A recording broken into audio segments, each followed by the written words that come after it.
If you are trying to build a landing page that actually converts, I want you to stop what you're doing and watch the entirety of this video because I'm about to hand you the exact 5 principles that most marketing gurus just try to charge tens of thousands of dollars to teach. And candidly, some of this stuff I probably shouldn't be sharing publicly because it's for our internal use, but I don't believe in gatekeeping, so I'm just going to give it all to you guys. These are the same principles that we use every single day inside of our company across all of our clients. We use it internally, and these are businesses that collectively generate multiple 8 figures in sales every single year. Quick intro, if we have not met yet, my name is Dante Brunelli. I'm the founder of LaunchOS Marketing, and essentially what we do is we help high-ticket service businesses, coaches, consultants scale with what we call modern marketing, or the modern marketing method. Few names we've worked with that you may recognize are Brian Johnson, Alpha Lead Athletics, Eric, the YouTuber, Stephen Evan Tan, Renee Rodriguez, Piss Missile Golf Balls, John Bianchi, Trey Tucker. I could go down a whole list, but that's not why we're here.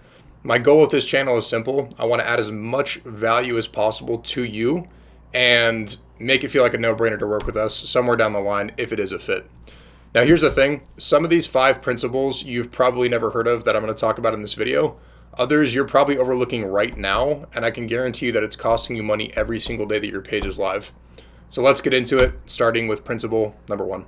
All right, here we go. Mastering landing pages, the 5 key principles that you need to understand.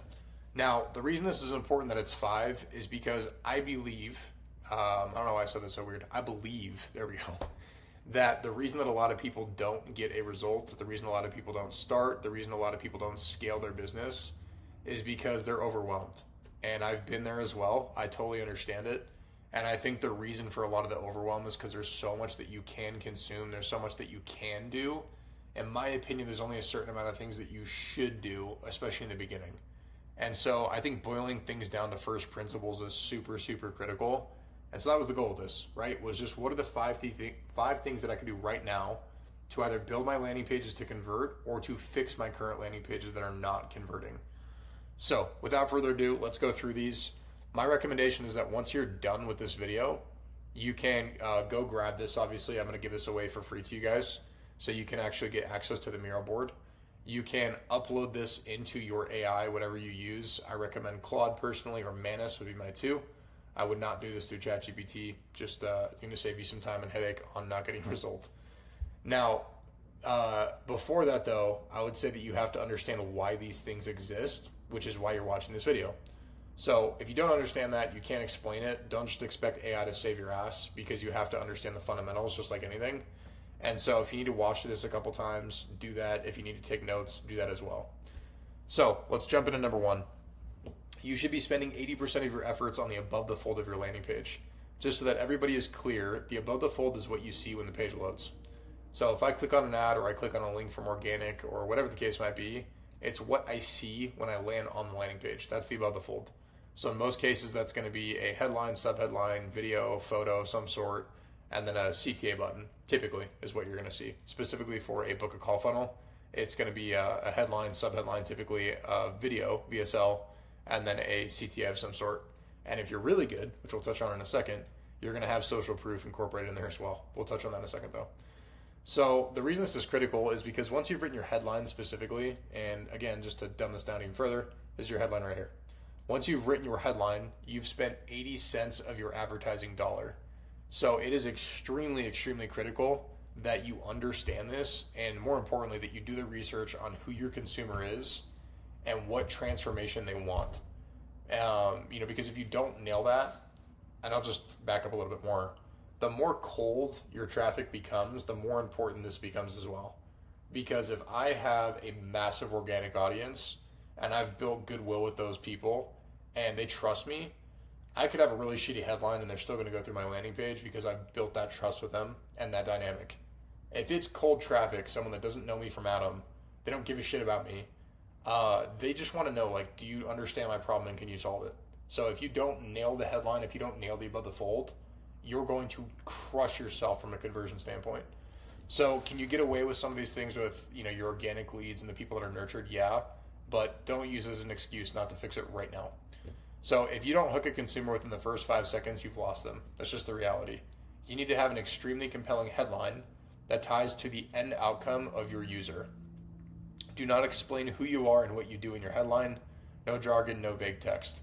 So many people make this mistake of trying to explain their company, like here's what we are and here's what we do. Consumer doesn't give a shit. There's a time and a place to explain that on a landing page of like your solution and walk people through the process, or your proprietary thing, or your unique mechanism, whatever. That's not in the headline, right? So just note that. There's two things that you can do when you write your headlines, in my opinion, just boiling things down to first principles. You can do a transformation or outcome-based headline, so like what the consumer actually wants to happen, or you can do a guarantee-based headline. Both work. My recommendation is you do both and split test and see what's working the best. And then your sub-headline, so we've gone over headline now. You guys understand how critical that is. Now your sub-headline elaborates on the headline and or further outlines the benefit. So the other way that I would explain this is if you do a guarantee-based headline, which would be something like this. We'll save you more than $50K in taxes, or we don't get paid guaranteed. What you could do is if you have a sub-headline there, you could further explain the guarantee or explain the outcome or transformation that the consumer wants if you're doing a guarantee-based headline. Now, I'll give you an example. If you're doing a transformation-based headline or an outcome-based headline, you do something like this. Systematize your company for peace and scale. A proven operating system to remove yourself from operations, grow a founder-led brand, and scale with clarity. Right? This is what the consumer wants. This is the transformation they want to have take place. So this outlines what's going to happen. Systematize your company, and then this further elaborates on the headline. So that's a really good example of that. We'll go through more of those in a second. Social proof. Social proof above the fold is really important. Ideally, 2 forms of social proof above the fold. Specifically for e-commerce based brands, but honestly, no matter what you do, I think this is a good idea. As long as you have good social proof, and we'll cover what good means. But I'm going to give you an example right now. I think Daniel Iles does a really good job of this on his landing pages. So he'll do Trustpilot reviews up at the top. And the reason this is good is because you can actually click on it. You could make the argument that if people click on that, it's going to kill conversions. I'm sure they've tested it. I don't think that's the case. But I do think having a verified source for any social proof is really, really critical. So that's 1. And then 2 for them is they have the banner of companies they've worked with or that trust them. So I'd say you could add to this. I'm not like gung-ho on this philosophy, but we've tested it and it does work. So again, with anything, you can just split test it. I don't care to be right, by the way. I just want to get a result. So I'm just sharing with you guys all the data that we have, all the things that we've done, and what we found works. It doesn't mean that it's going to be the case for you for something this small. But from a consumer-based standpoint and psychologically, it does make sense. So I'll explain what I'm talking about in the social proof section as to how you can amplify this and make it even better. So that is number 1. So that's the above the fold. Again, you should be spending 80% of your efforts on the above the fold of your landing page. Super, super important. Number 2, people buy with emotion, not logic. If you guys have worked in sales, if you understand sales, you understand that. If you haven't, now you know. People buy with emotion, not logic. When a person consumes... when a person comes to a landing page, they have a feeling inside of them, right? There's a reason that they clicked on the link to go to the landing page or the ad, whatever it may have been. You need to tap into whatever that feeling is. And in my opinion, 2 of the easiest ways to do that, it's technically 3. 1 I'm just going to call a bonus. But the first 2 is through images and videos. There's something called visual auditory kinesthetic, VAK is the acronym when it comes to marketing. So people learn in different ways. That's essentially what that represents. So visual, some people are visual learners. Auditory would be speaking. And then kinesthetic is people that are more hands-on or go through a process or interact. So ideally, you want to try and incorporate all 3 of those, ideally 2, but all 3 if you can, into your landing pages. And so the reason I said that 2 of the easiest ways to do this, which is to get people to tap into that feeling, is because people learn in different ways. So you may want to have images, you may want to have videos, but the third one is really powerful copy. And so an example of how to do that is something called problem, agitate, solve, which we'll cover below. But what you're doing is you're telling the consumer, hey, I understand your problem, right? And again, you can do that through the images, the videos, the copy. When you do that, they're immediately thinking, okay, this person gets me, right? This company understands where I'm at. So you check that off. And then you agitate the pain. And you're going to say, hey, here's what happens if you stay in this position. Here's what happens if you don't make a change, so on and so forth. You agitate that pain that they have.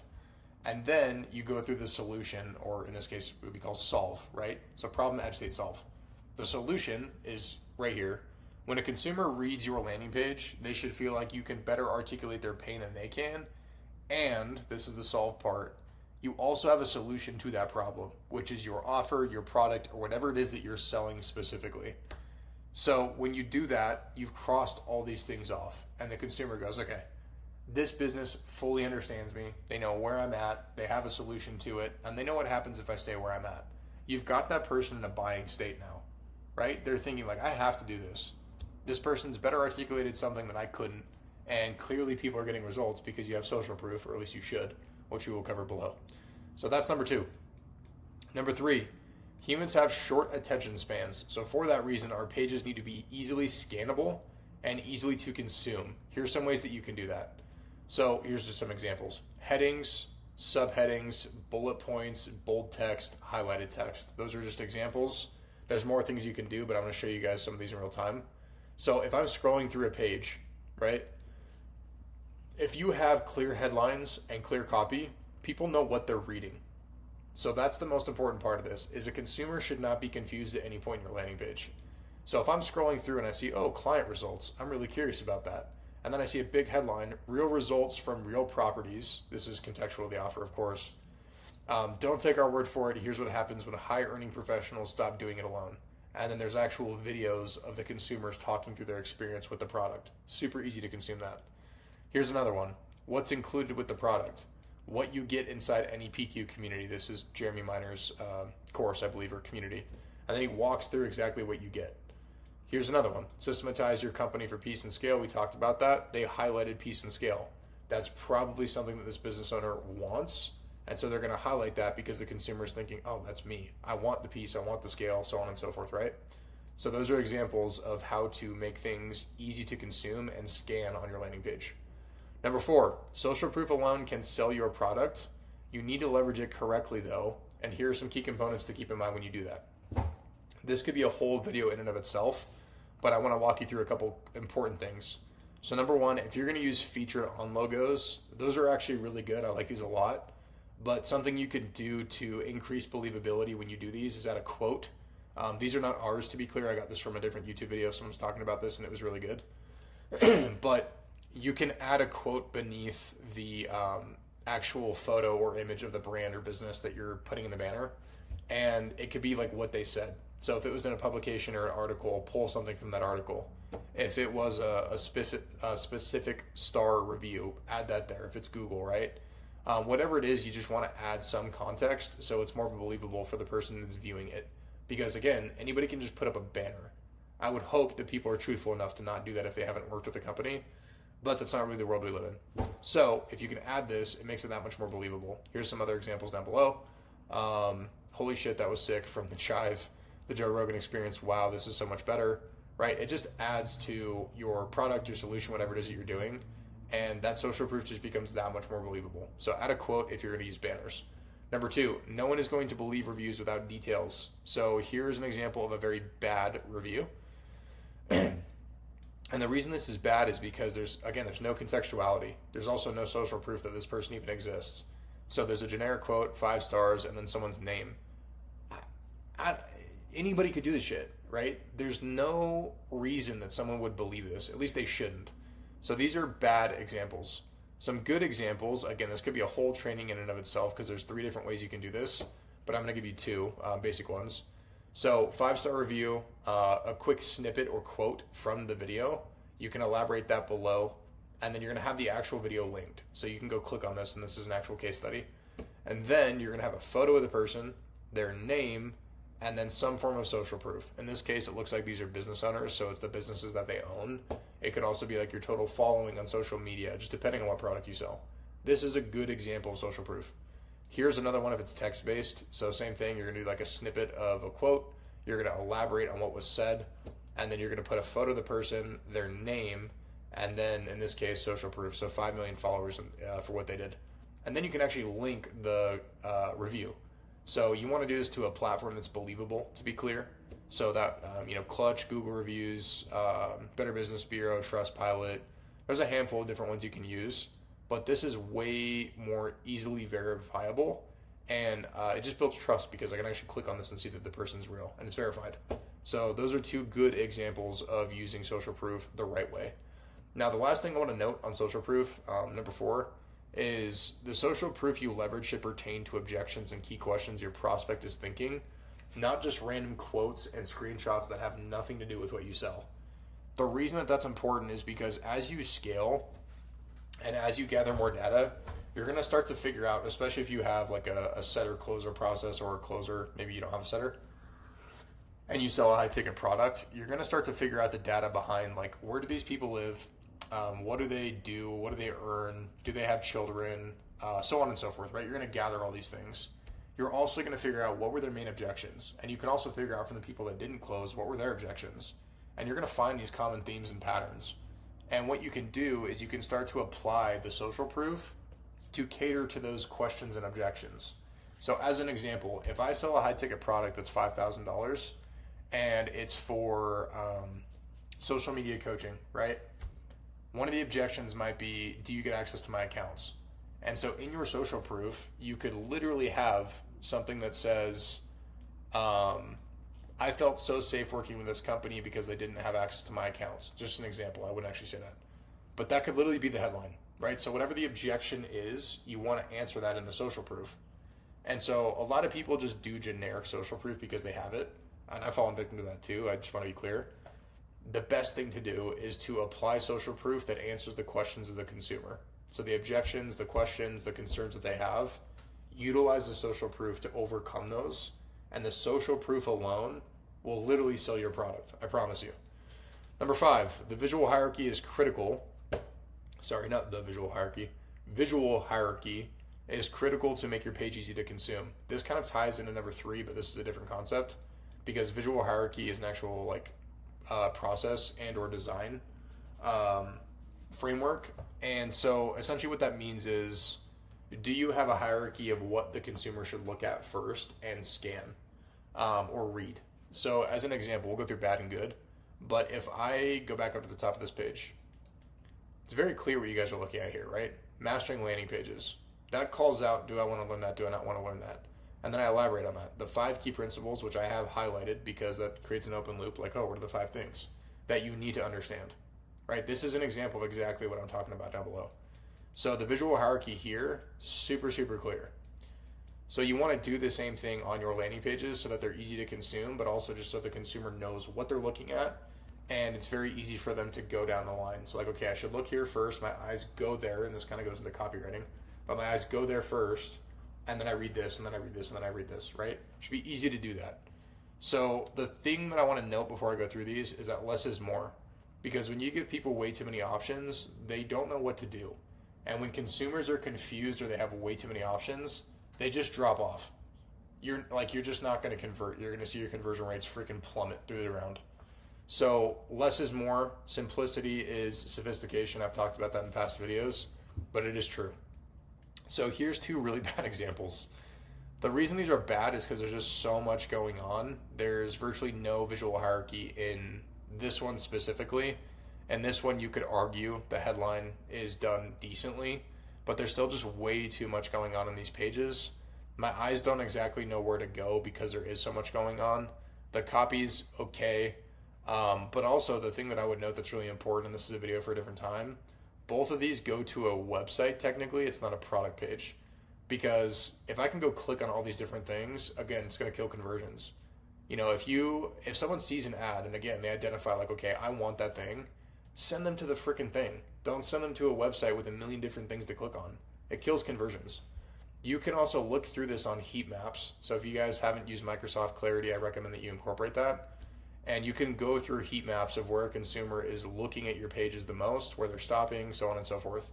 So incorporate Microsoft Clarity. It's free into your landing pages so that you can see what consumer behavior looks like. And you'll just see everything that I'm talking about in real time. And I'm not saying that to pat myself on the back. I don't care to be right.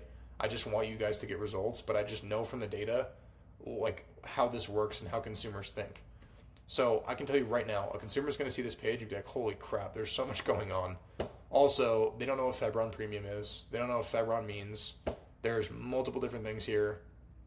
30-second hair grow, not proper English, right? There's just a lot going on here. Same thing over here. There's just so much going on. The consumer's going to be confused. Things aren't separated. The spacing's off. You've got weird social proof here. This is exactly what I just said not to do. Loved by 35,000 paddlers with no link. It's not believable at all, in my opinion. Again, just like not good visual hierarchy here. So, less is more. Note that, really important. But now I want to go through the good examples of visual hierarchy, right? If you look at this, your eyes know exactly where to go. They immediately go to everything you need to transform your body after 40 all in one place. Again, they use the highlights, another note on being easily scannable in visual hierarchy. Really good, right? Super simple. There's not a lot going on. My eyes go directly there, and it talks about the thing, again, above the fold, talks about the thing that I want to know if I'm this consumer. The other thing, social proof, based on 1,500 plus reviews, 21,800 women transformed. That's more specific than what we just looked at. But also, I believe below this page, they actually have a link to this, so you can go click on it, which is really good. And then they have a subheadline that further explains the headline. We help women over 40, they just talked about after 40. We help women over 40 thrive through every stage of menopause by rebuilding their strength, confidence, and metabolism. 3 things that they probably want, by the way, with the WB4 method. This is their unique mechanism. This is really, really smart. Again, a video for a different time, but this is their unique mechanism. So when people read that, they're going to be like, what the heck's the WB4 method? It creates an open loop in the consumer's mind, and then they want to scroll so they can see what the WB4 method is. Because a lot of these women have probably tried a million other things that haven't worked. So the new method, oh, that's unique. I'm going to go read through it. Here's another one. We build you a systemized personal brand, right? That's what people want. That's the end outcome. You can so you can close more deals faster at higher margins without being on every call. Pain points and transformation that people want. Super clear. Again, visual hierarchy, my eyes go right here, then they go here. I'm going to watch the VSL, schedule a demo. Super good. Hormozy, you guys have probably all seen this one or know who Hormozy is. Are you the thing limiting your business? Big, bold headline. During our scaling workshop, remove yourself as a single point of failure. Pain point that people have that they want to get rid of. This further elaborates on what that is, and then VSL. Super, super simple. Last thing I want to note on this. Simplicity beats creativity every single time. Creativity is a good thing, but not if it kills conversions. I do believe 2 things can be true at once. So you can be creative and you can be simple. But when you're first getting started and you don't fully understand these concepts, it's kind of hard to do both. So I would always lean towards the first rather than the latter. Creativity is an amazing thing. I love design. I think it's awesome. And I love incorporating unique things that other people don't have, but not at the cost of conversions, right? We're a business. We're here to make money. Everybody watching this is trying to make money. I'm not going to virtue signal and say otherwise. So we need to optimize for that and for the simplicity for the consumer over let's look super fancy, let's be super creative and unique, right? It doesn't really matter if it's not converting. So with that said, if you guys enjoyed this and you want access to this actual document, you can grab that in the description below. You can download this, you can upload this document into AI.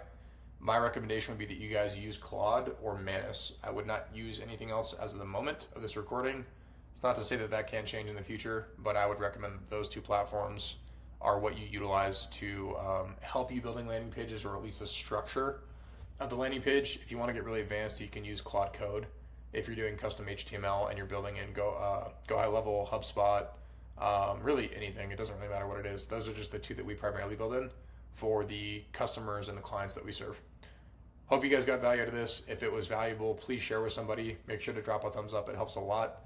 And the next video we're going to be going through, and I'm actually going to give you guys access to this if you download this, is all these different funnels so that you can understand really a breakdown of why each stage happens. But ultimately, you can go build these if you wanted to. And I also break down the tech stack required for the specific funnel and the assets required for the funnel as well. So whether you have someone on your team that builds for you and like they need an SOP or checklist, that'll be incorporated, or you do it yourself, or you have someone in-house. In any case, this will be very helpful for you. I'm going to break down the following funnels that you guys see here. I'm going to go in depth on each. I'll even give examples of every single one of them. And you guys can go crank out some really killer funnels with these. My goal with this channel, again, is to make sure that you guys get results, you get value, and I'm not going to virtue signal. You know, if we're able to get clients from these YouTube videos, that's awesome. That's really, you know, the end goal for us. But ultimately, it's to help thousands, tens of thousands of business owners make more money and not have to weed through all the bullshit on the internet and just get down to the basics, the first principles, the things that actually work. So again, if you got value, drop a thumbs up, make sure to subscribe, and share if you got value to a friend or to another business owner. Talk to you guys soon. Make sure to download that document, or this page rather, in the description below. Peace out.